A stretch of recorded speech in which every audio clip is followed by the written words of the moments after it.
கலவரத்தை உண்டாக்கி ஆட்களை தள்ளி மிதித்து கொண்டு இருக்காங்க. விஜயினுடைய இந்த பிரச்சாரத்தை எப்படியாவது ஒரு முடிவு கொண்டு வரணும். ஏன் கரூரில் நடந்ததுன்னா, செந்தில் பாலாஜி அங்கே இருக்கார். அவருடைய திருவிளையாடல் இதில் அதிகம். விஜயினுடைய பரப்புரையில் இப்படி ஒரு அசம்பாவிதம் நடக்கலை, இவங்களே நடத்திட்டாங்க. நீங்கள் ஒரு முட்டு சந்தை கொடுத்து ஜனங்க எங்கேயுமே ஓடக்கூட முடியாது. அவங்க பிரச்சனையை கொடுக்க போகிறாங்க.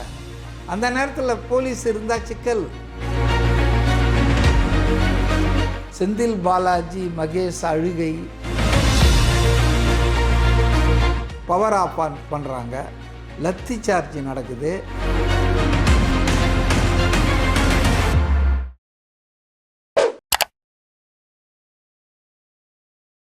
சார் வணக்கம். வணக்கம் சார். டிவிகே தலைவர் விஜய் அவரோட 3வது சுற்றுப்பயணம் நாமக்கல்லையும் கரூர்லேயும் நடந்து முடிஞ்சிருக்கு. அந்த கரூரில் நடந்து முடிஞ்ச சம்பவங்கள் நம்மளே பார்த்துருப்போம், வீடியோஸுமே வெளியே வந்திருக்கு. அதில் பாதிக்கப்பட்ட 41 பேர் இறந்துருக்காங்க. இதை நீங்கள் எப்படி பார்க்குறீங்க சார்? எப்படி பார்க்க முடியும்? பெரிய துயரம், எதிர்பாராத ஒன்று, தவிர்த்திருக்க வேண்டிய ஒரு சம்பவம் தான் இது. குழந்தைகள், பெண்கள், ஏன்னா எல்லாமே மனித உயிர் மலிவானதல்ல, மதிப்புக்குரிய உயிர்கள். அது ஒரு 41 போலீஸார், அரசாங்கம் இவங்களுடைய கவனக்குறைவால், பொறுப்பின்மையால் போயிடுச்சு என்பது ரொம்ப வருத்தமாக தான் இருக்குது. தமிழ்நாட்டில் இருக்கிற எல்லாருமே வருத்தம் தான், சோகத்தில் தான் இருப்பாங்க. இல்லை சார், இதுக்கு முன்னாடி நிறைய மாநாடு நடந்திருக்கு. இதுக்கும் எக்கச்சக்கமான பேர் வந்திருக்காங்க, லட்சக்கணக்கில் வந்திருக்காங்க. ஆனால் கரூரில் பார்த்தீங்கன்னா ஒரு 10,000 பேர் அப்படின்னு சொன்னாங்க. ஆனால் வந்தது எப்படியோ ஒரு 20 பேர், 21,000 பேர் அப்படி வந்திருக்காங்க. அதுக்கு போதுமான இடம் தரல அப்படின்னு சொல்லி பாதிக்கப்பட்டவங்களே வீடியோ முன்னாடி சொல்கிறாங்க. எங்களுக்கு இந்த மாதிரி போதுமான இடம் கொடுக்கல, போலீஸார் பாதுகாப்புமே கிடைக்கல, தடியடி நடத்தினாங்க அப்படின்னு நிறைய விமர்சனங்கள் வைக்கிறாங்க. இது பண்ணுறதுக்கான காரணம் என்ன சார்? எந்த ஒரு மாநாட்டிலையுமே நடக்காத ஒரு சம்பவம் கரூரில் நடந்திருக்கு. இதன் நோக்கம் என்ன சார்? கரூர்னாலே கொஞ்சம் சிக்கலான ஊர் தான். ஏன்னா அங்கே தான் செந்தில் பாலாஜி மாஜி அமைச்சர் இருக்கிறாரு. இப்போ அவர் மினிஸ்டர் வித்தவுட் போர்ட்ஃபோலியோன்னு நினைக்கிறேன் திமுக காரங்களுக்கு. சட்டப்படி அவர் அமைச்சர் இல்லை.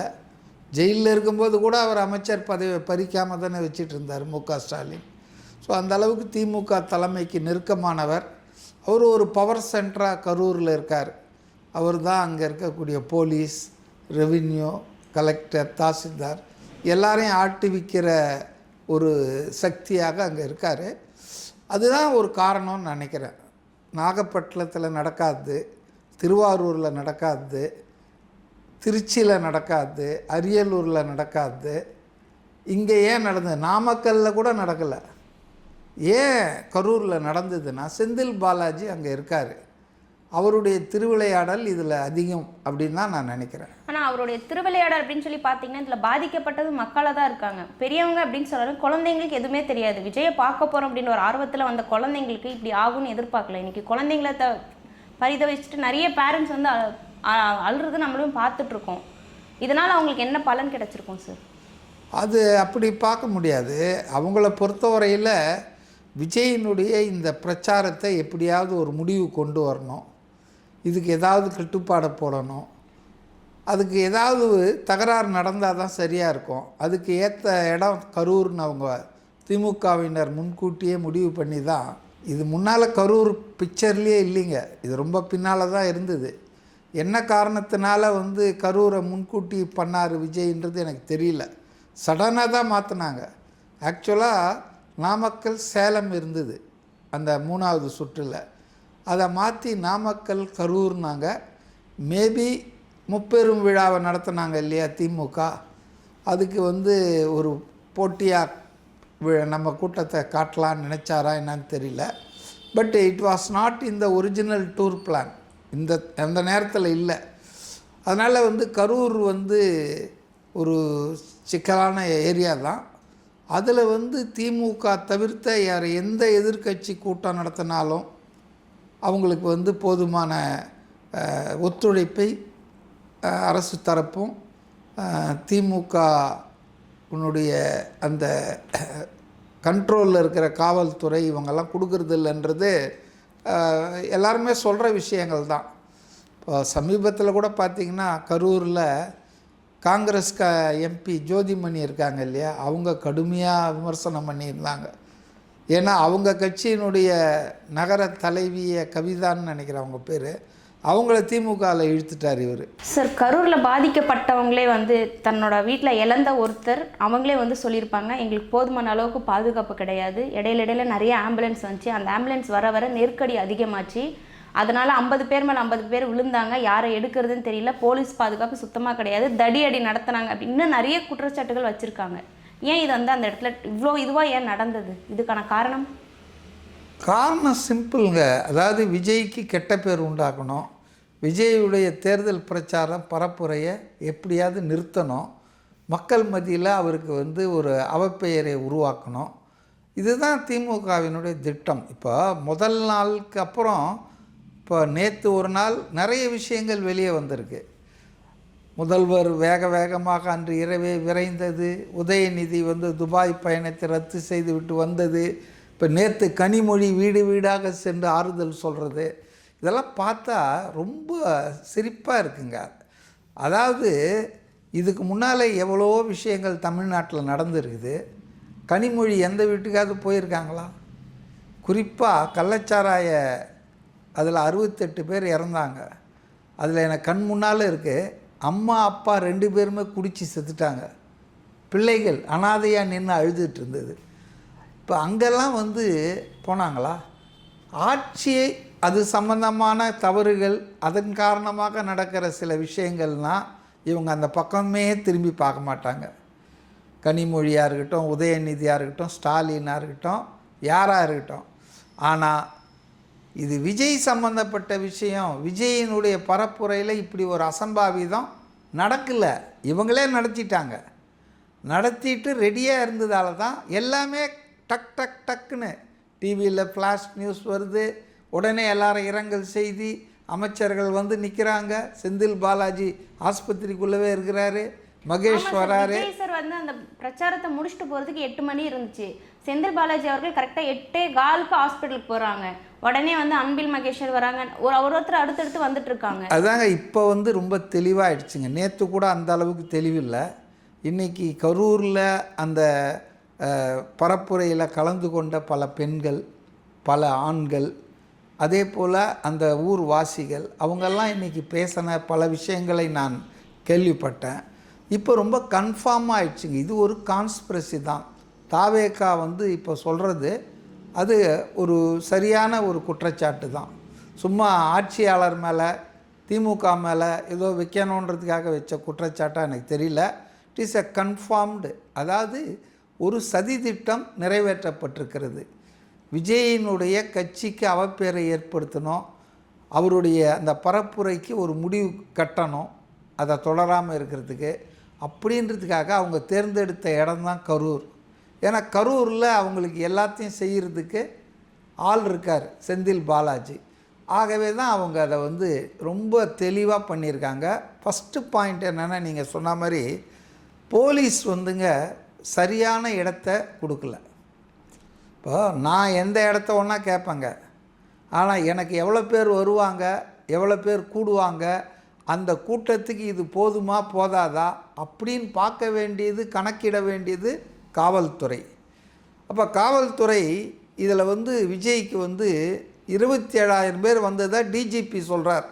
பொறுப்பு இன்சார்ஜ் வெங்கட்ராமன் நேற்று பத்திரிகையாளர்கிட்ட பேசுகிறாரு. வேறு ஏதோ கேள்வி கேட்டாங்க, அவர் எழுந்து போயிட்டார். அதுக்கு மேலே நான் பதில் சொல்ல மாட்டேன், ஆணையம் போட்டாச்சு, எல்லாம் இனி ஆணையம் விசாரிக்கும்ட்டார். ஆக போலீஸ் கூற்றுப்படியே 27,000னா நிச்சயமாக 30,000 பேர் இருந்திருக்கலாம், 30,000 பேர் இருக்கலாம். அப்போ 30,000 பேர் கூடக்கூடிய ஒரு இடத்த தானே வந்து இன்டெலிஜென்ஸ் உங்கள் கையில் தானே இருக்குது, உளவுத்துறை. இப்போ விஜய் வந்து திடீர்னு அன்றைக்கி முதல் முறையாக கரூருக்கு வரல, 2 சனிக்கிழமை அதுக்கு முன்னால் பல ஊர்கள்லாம் சுற்றிட்டு தான் வராரு. அப்போ அவருக்கு கிடைக்கிற வரவேற்பு, மக்கள் ஆதரவு, அவரை வந்து பார்க்குறதுக்கு வரக்கூடிய மக்கள் கூட்டம், இதெல்லாம் உங்களுக்கு ஒரு ஐடியா கிடைச்சிருக்கணும். அப்போ அவங்க கேட்குற இடத்த கூட நீங்கள் கொடுக்கக்கூடாது. நீங்கள் எது மக்களுக்கு பாதுகாப்பானதோ சரியானதோ அந்த இடத்த கொடுத்துருக்கணும்.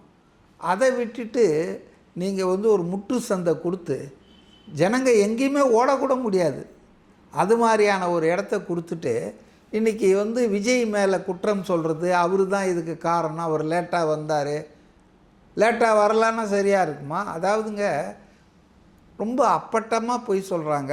500 பேர் காவல்துறையினர் வந்து நாங்கள் டியூட்டியில் வச்சுருந்தோன்னு, 50 பேர் கூட இருப்பாங்களான்னு தெரியும் சந்தேகம். பாதிக்கப்பட்ட யாருமே என்ன சொல்றாங்கன்னா எந்த இடத்துமே நான் போலீஸை பார்க்கல அப்படின்னு இல்லை, எல்லாருக்குமே என்ன இன்ஸ்ட்ரக்ஷன்னா யாருமே அந்த பக்கம் போகாதீங்க, எல்லா ஸ்டேஷனில் உட்காந்துட்ருங்க. ஸோ போலீஸ் வந்து இட் வாஸ் இம்மொபலைஸ்டு. அதுக்கு வந்து வாய்மொழியாக உத்தரவு போட்டாங்க திமுக ஆட்கள், கண்டுக்காதீங்க. ஏன்னா அவங்க பிரச்சனையை கொடுக்க போகிறாங்க. அந்த நேரத்தில் போலீஸ் இருந்தால் சிக்கல். இப்போ விஜய் பேசுகிறாரு, பேசி முடிக்கிறாரு, முடித்து உடனே பவர் ஆஃப் பண்ணுறாங்க, லத்தி சார்ஜ் நடக்குது. அவர் பேசிகிட்டு இருக்கும்போதே கல் வீசுகிறாங்க, செருப்பு வீசுகிறாங்க. இதெல்லாம் யார் செஞ்சாங்க? அதனால் திமுகவினர் வந்து கலவரத்தை ஏற்படுத்த வேண்டும் என்று முன்கூட்டியே திட்டமிட்டு அதன் அடிப்படையில் அவங்க ஆட்களெல்லாம் உள்ளே அனுப்பிச்சு அவங்க தான் இந்த மாதிரியான வேலைகளில் ஈடுபட்டு, இப்போ நான் கேட்குற செய்திகள்லாம் பார்த்தா அவங்க ஆட்களை கீழே தள்ளி காலில் கழுத்தில் வச்சு மிதித்து கொலையே பண்ணியிருக்காங்க. இப்போ ஏன் அர்ஜெண்ட்டாக போஸ்ட்மார்ட்டம் பண்ணாங்க அப்படின்றதுக்கு மா சுப்பிரமணியன் ஒரு விளக்கம் கொடுத்துருக்காரு. அதெல்லாம் அப்படிலாம் ஒன்றும் எந்த தடையும் இல்லை, 6 மணிக்கு மேலே பண்ணக்கூடாதுன்னு. அது வந்து உடனடியாக பண்ணலான்னு இருக்குது. அது ஆஸ்பத்திரி, பெரிய ஆஸ்பத்திரி, எல்லா வசதியும் இருக்குது. அதனால தான் நாங்கள் போஸ்ட்மார்ட்டம் பண்ணோன்றார். ஆனால் அவர் சொல்கிற அந்த உத்தரவிலேயே ஒன்று கடைசியாக இருக்குது, வீடியோ ரெக்கார்டிங் பண்ணணும். ஃபஸ்ட் ஆஃப் ஆல் போஸ்ட்மார்ட்டம் பண்ணும்போது அவங்க உறவினர்கள், சொந்தக்காரங்க யாராவது இருக்கணும்னு இருக்குது. இது எப்படி அவ்வளோ சீக்கிரம் வந்தாங்களா, யார் வந்தாங்க, உறவினர்கள் இல்லாமல் பண்ணாங்களா, அது ஒரு பாயிண்ட்டு. அடுத்தது கம்ப்ளீட்டாக வீடியோ பண்ணணும் அப்படின்னு இருக்குது, வீடியோகிராஃப் பண்ணணுன்னு இருக்குது. அதை பண்ணியிருக்காங்களா தெரியாது. அதனால் எல்லாமே ரொம்ப சந்தேகத்துக்குரியவ தான் இருக்குது. அரசாங்க நடவடிக்கையும் காவல்துறையினுடைய செயல்பாடும், செந்தில் பாலாஜி, மகேஷ் அழுகை, அவங்களுடைய அந்த விரைவான நடவடிக்கை, இதெல்லாம் திமுகவினருடைய ஓவர் ஆக்டிங்கே அவங்கள காட்டி கொடுக்குதுன்னு தான் நான் நினைக்கிறேன். அவங்க தான் இதில் செஞ்சுருக்காங்க. அதனால தான் தாவேக்கா இன்றைக்கி வந்து உயர்நீதிமன்றத்தை நாடுறாங்க. அவங்களுக்கு நம்பிக்கை இல்லை, இந்த அரசு நியமனம் செய்த ஒரு நபர் ஆணையத்து மேலே எங்களுக்கு நம்பிக்கை இல்லை, ஒரு இண்டிபெண்ட் விசாரணை நடக்கணும், கோர்ட்டு மானிட்டர்டு ப்ரோப் நடக்கணும்னு அவங்க கேட்குறது நியாயம்தான் நான் நினைக்கிறேன். சார், இன்னொன்று என்னென்னா, விஜய் அவர்கள் வந்து கரூர் பிரச்சாரத்தில் பேசும்போது அவரோட வாய் திக்கி பேசினதுனாலையும் அவர் மது அறிந்து விட்டு தான் வந்து பேசுகிறாரு, அவருக்கு மது பழக்கம் இருக்குது அப்படின்ற மாதிரி ஒரு குற்றச்சாட்டு பரவிக்கிட்டு இருக்கு. இது எந்த அளவுக்கு உண்மை சார்? அவர் வந்து இந்த பிரச்சாரத்துக்கு லேட்டாக வர்றதுக்கு முதல் காரணமே அவர் குடிச்சிட்டு வந்தது தான் காரணம் அப்படின்ற மாதிரியும் வைக்கிறாங்க. இது எந்த அளவுக்கு உண்மை? அதாவது மது பழக்கம் ஒரு தவறான பழக்கம் இல்லை என்பது என்னுடைய கருத்து. ஆனால் சினிமா துறையில் மது பழக்கம் இல்லாத ஒரு சில பேரில் விஜய் ஒருத்தர். இதை வந்து அவரோட நடித்தவர்கள், பணியாற்றியவர்கள் கடந்த 30 வருஷமாக சொல்கிறாங்க. அதனால் திமுகவினருக்கெல்லாம் இந்த தனி மனித ஒழுக்கத்தெல்லாம் பேசுகிறதுக்கு யோகியதே கிடையாது. நான் வந்து பேர் சொன்னால் தப்பாக போயிடும். தனி மனித ஒழுக்கம், நல்ல பழக்க வழக்கம், இதை பற்றிலாம் பேசுகிறதுக்கு திமுகவில் ஒருத்தனுக்கும் யோகியதை கிடையாது, தலையிலிருந்து கீழே இருக்கிற தொண்டன் வரைக்கும். அதனால் குடிக்காத ஒரு ஆளை பார்த்து குடிச்சிட்டு வந்தார், அதனால தான் லேட்டாச்சு அப்படின்லாம் சொல்கிறதுன்றது அவங்களுக்கு விஜய் மேலே எவ்வளவு காழ்ப்புணர்ச்சி, வன்மம் இருக்குதுன்றது தான் காட்டுதே தவிர, இவங்க கடமை தவறினார்கள், இவர்கள் மக்களை பாதுகாக்க வேண்டியவர்களே மக்களை சாகடித்திருக்கிறார்கள் என்பது தான் உண்மை. இதெல்லாம் விசாரணையில் வெளியே வரும், ஆதாரங்கள்லாம் தெளிவாக இருக்குது. ஆனால் இப்போ டெம்பரரியாக ஊடகங்கள் அவங்க கையில் அதிகாரம் இருக்கிறதால அவங்க வந்து எல்லாத்தையும் மூடி மறைச்சிட்ருக்காங்க. கண்டிப்பாக உண்மை ஒரு நாள் வெளியே வரும். அதில் வந்து இவங்க பொய்யெல்லாம் அம்பலமாகும். முதலமைச்சர் மு.க.ஸ்டாலின் அவர்கள் என்ன சொல்றாங்க அப்படின்னு சொன்னா, எந்த அரசியல் தலைவர்களும் ஒரு மக்களோட உயிர் போகணும்னு ஆசைப்பட மாட்டாங்க, நீங்க தேவையில்லாத அவதூறுகளை பரப்பாதீங்க அப்படின்னு அவர் வந்து ஒரு கருத்து வெளியே விட்டுருக்காரு. இதை நீங்க எப்படி பாக்குறீங்க? அதாவதுங்க, கடந்த 2-3 நாளாக விஜய் மேலே திமுகவினர் நடத்திட்டு இருக்கிற வன்மம் நிறைந்த தாக்குதல், அவர் தான் கொலைக்கு காரணம், முதல் குற்றவாளி அவரை கைது செய்யணும்னு திமுகவினர்கள் பண்ணுற அழிச்சாட்டியம், இதெல்லாத்தையும் பார்த்துட்டு இன்றைக்கி ஏதோ நல்லவர் போல் முதல்வர் பேசுகிறது எனக்கு சிரிப்பாக தான் இருக்குது. நேற்றோ என்னவோ விஜய் வீட்டு முன்னால் ஒரு 10-15 பசங்க மாணவர்களாம், இவங்களெல்லாம் பார்த்தா மாணவர்கள் எந்த முதியோர் கல்வி மாணவர்களாக என்னன்னு தெரில, மாணவர்கள் அதில் இருக்கிற பல பேர் நோன் டிஎம்கே பர்சன்ஸு. ஆனஸ்டி இருந்தால் திமுகவுக்கு கட்சின்ற முறையில் நேர்மையாக அவங்க அரசியல் பண்ணோம். அதை விட்டுட்டு இன்றைக்கி பார்த்தீங்கன்னா கரூரில் நான் பார்க்குறேன், தமிழ்நாடு மாணவர் அமைப்புன்ற பேரில் ஒரு போஸ்டர் ஒட்டிகிட்டு இருக்காங்க.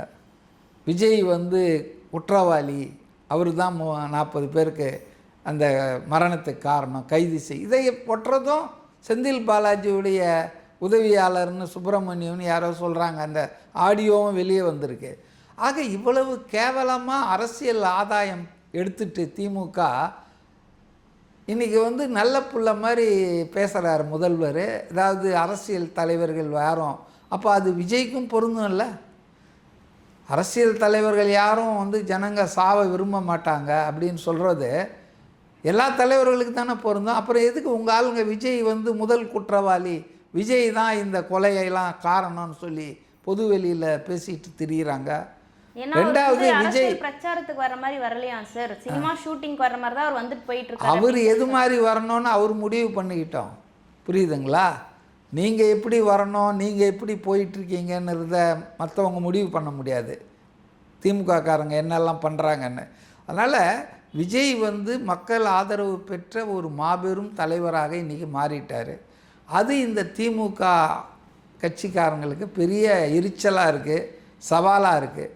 அவருடைய கூர்மையான விமர்சனங்களை சந்திக்க முடியாமல் மக்கள் ஆதரவு அவருக்கு அமோகமாக இருக்கிறத வைத்தறிச்சலில் பார்த்துட்டு எப்படியாவது அவருக்கு கெட்ட பேரை உண்டாக்கணும்னு இழிவான வேலை செஞ்சுருக்காங்க. இது வந்து கேவலமான தொழில். இது இந்த மாதிரி வந்து அரசியலை அரசியலாக பார்க்கணும், அரசியல் ரீதியாக பார்க்கணும்.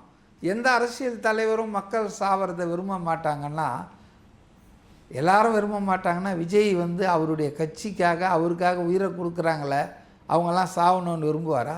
அப்போ எதுக்கு திமுககாரங்க அவர் தான் கொலையாளி, முதல் குற்றவாளி அப்படின்லாம் நீங்கள் பிரச்சாரம் பண்ணுறீங்க? திமுககாரங்களுக்கு இவர் ஏதாவது அட்வைஸ் கொடுத்துருக்காரா? ஆஸ் எ டிஎம்கே பிரசிடென்ட் 2 நாளாக 3 நாளாக நடக்குது இந்த பிரச்சாரம். அவங்க முன்னணி ஆட்கள்லாம் பேசுகிறாங்க, அப்படிலாம் பேசக்கூடாதுன்னு உபதேசம் பண்ணியிருப்பாரா முதலமைச்சர்? அவங்கள பேசுகிறாங்கன்னு ஒன்றும் இப்போ தான் அவர் வெளியே வந்து அதெல்லாம் அப்படி சொல்லக்கூடாது அப்படின்னு சொல்கிறாரு. அதனால் இது பண்ண வேண்டியதெல்லாம் அவங்க பண்ணிட்டாங்க விஜய் மேலே. இன்றைக்கி வந்து அவங்களுக்கு பதில் தாக்குதல் ஆதாரங்களோடு மக்கள் பதில் கொடுக்குறாங்கன்னு கொஞ்சம் இல்லை, அப்படியெல்லாம் பேசக்கூடாதுன்னு சொல்கிறாங்க. இதெல்லாம் தப்புங்க. அதாவது திமுக என்பதே ஒரு கபட அரசியல் தான். அது ரொம்ப நாளாகவே ஊழல் அரசியல், குடும்ப அரசியல், கபட அரசியல். இப்போ இந்த மாதிரி வன்முறை அரசியலையும் கையில் எடுத்திருக்கு. இப்போ ஆம்புலன்ஸ் அரசியல் பண்ணுறாங்கல்ல, காலியாகவே ஆம்புலன்ஸுங்களை விடுறது. அது என்ன இவங்க கூட்டங்களுக்கு மட்டும் ஆம்புலன்ஸ் வராது? எதிர்க்கட்சி தலைவர் பேசினா வரும், விஜய் பேசினா வரும். அதனால் வந்துங்க இது ரொம்ப அரசியலை வந்து ரொம்ப கீழ்நிலைக்கு கொண்டு போகிறாங்க திமுக. அவங்களுக்கு தோல்வி பயம் வந்துடுச்சு. 2026 அவங்க ஆட்சிக்கு வரப்போகிறது கிடையாது. அதனால் அவங்க வந்து தவேக, அதிமுக யார் இருந்தாலும் அவங்களுக்கு ஏதாவது ஒரு இடைஞ்சலை கொடுக்குறாங்க. இதில் வந்துங்க இந்த கரூர் ட்ராஜடிக்கு main responsibility police, DMK government, இவங்க தான் எடுக்கணும். அதில் எனக்கு எந்த சந்தேகமும் இல்லை. டிவிகே தலைவர் விஜய் அவர்களுக்கு நடவடிக்கை ஏதாச்சும் எடுப்பாங்களா? இதுக்கு என்ன பதில் கொடுக்கணும் சார்? இல்லை, அதுதான் நீதிமன்றத்துக்கு போகிறாங்களே அவங்க வந்து இந்த தமிழ்நாடு அரசு நியமிச்சிருக்கிற ஒரு நபர் விசாரணை ஆணையத்து மேலே நம்பிக்கை இல்லைன்ட்டாங்க. ஏன்னா அது வந்து ஏற்கனவே ரஜினிகாந்தை கூட விசாரணை கூப்பிடணுன்னு சொன்னால் கூப்பிடாம அந்த தூத்துக்குடி வழக்கை முடித்தவங்க. அதனால் அவங்க அரசுக்கு ஆதரவானவர்கள் என்று தாவேகாவினர் கருதுவதில் தப்பில்லை. அப்போ அவங்க இண்டிபெண்ட்டான ஒரு ப்ரோபு, கோர்ட்டு மானிட்டர்ட் ப்ரோப். ஏன்னா 41 பேர் இறந்துருக்காங்க, அநியாயமாக இறந்துருக்காங்க. இது கூட்ட நெரிசலில் இறந்ததாக நான் கருத மாட்டேன். கலவரத்தை உண்டாக்கி ஆட்களை தள்ளி மிதித்து கொண்டு இருக்காங்க. கூட்ட நெரிசலில் இறக்குறவங்களுடைய போஸ்ட்மார்ட்டம் ரிப்போர்ட்டும் இப்போ கரூரில் இறந்துருக்கிறவங்களுடைய போஸ்ட்மார்ட்டம் ரிப்போர்ட்டும் பார்த்தா தெரியும் கூட்ட நெரிசலில் இறக்குறவங்களுக்கெல்லாம் என்னெல்லாம் எப்படியெல்லாம் இருக்கும்னு. இது வந்துங்க ஒரு தலைவருக்கு கெட்ட பேரை உண்டாக்கணும் அப்படின்றதுக்காக திமுகவினர் நடத்திய ஒரு சதி என்பது தான் இன்றைக்கி அம்பலமாயிட்டிருக்கு பொதுவெளியில். பல காணொளிகள் வருது, ஆடியோ கிளிப்பிங்ஸ் வருது, கலந்துக்கிட்டவங்க பேசுகிறாங்க, அழுதுகிட்டே சொல்கிறாங்க, கண்ணு முன்னால் சொல்கிறாங்க இதெல்லாம் நடந்ததுன்னு சொல்லி. அதனால் இது அரசியலுக்காக அதிகாரத்துக்காக இந்த அளவுக்கு கீழே போயிடுவாங்களான்னு நான் கூட நினச்சேன். ஆனால் இன்றைக்கி கேள்விப்படுறது பார்க்குறதெல்லாம் ரொம்ப அநியாயமாக இருக்குது. இதெல்லாத்தையும் பண்ணிவிட்டு திமுகவினர் கூச்ச நாச்சம் இல்லாமல் விஜய் மேலேயும் விஜய் கட்சி மேலேயும் குற்றத்தை சாட்டை சொல்லிக்கிட்டு ப்ளேம் பண்ணுறாங்க பாருங்கள். அது ஐயோ அநியாயமாக இருக்குது. சார், இதுக்கப்புறம் வரப்போகிற பிரச்சாரங்களில் போகக்கூடாது அப்படின்ற மாதிரி கொஞ்சம் ஒத்தி வைக்க சொல்லி ஒரு தகவலுமே வந்திருக்கு. இதுக்கப்புறம் எப்படி சார் அது? யாரும் ஒத்தி வைக்க சொல்ல, அவரே தான் ஒத்தி வச்சுருக்காரு. இப்போ நம்ம வீட்டில் ஒரு துக்கம் வந்துடுச்சுன்னா உடனே நம்ம ஒன்றும் அதை பற்றி கவலைப்படாமல் அடுத்த வாரம் திட்டமிட்டபடி ஊருக்கு போவோமா? ஒரு குறிப்பிட்ட 14 நாள் 15 நாள் வீட்டை விட்டு போக மாட்டாங்க. அவர் இந்த மக்கள் தன் குடும்பத்தில் ஒருத்தராக நினைக்கிறாரு, புரியுதுங்களா? அப்போ அவருக்கு இதெல்லாம் உடனடியாக மறக்க முடியாது. அந்த அளவுக்கு வருத்தப்பட்டிருக்கார், நொறுங்கிட்டார் மனதளவில். அதனால் உடனே அடுத்த சனிக்கிழமையோ ஞாயிற்றுக்கிழமையோ போக முடியாது, தள்ளி வச்சுருக்கார். அவரை யாரும் ஒன்றும் நிர்பந்திக்கலை, அவர் தான் தள்ளி வச்சுட்டார். ஏன்னா எல்லாருக்குமே மனக்காயம், மனத்தில் இருக்கிற ரணம் ஆறணும் இல்லை. ரெண்டாவது, இந்த பொய் பிரச்சாரம் அரசாங்கம் நடத்துகிற இந்த நாடகத்தை அம்பலப்படுத்தாமல் போனால் அடுத்ததுக்கு போனால் எப்படி? அதனால் இதுக்கு ஒரு முடிவு கட்டிட்டு தான் கிளம்பணும்.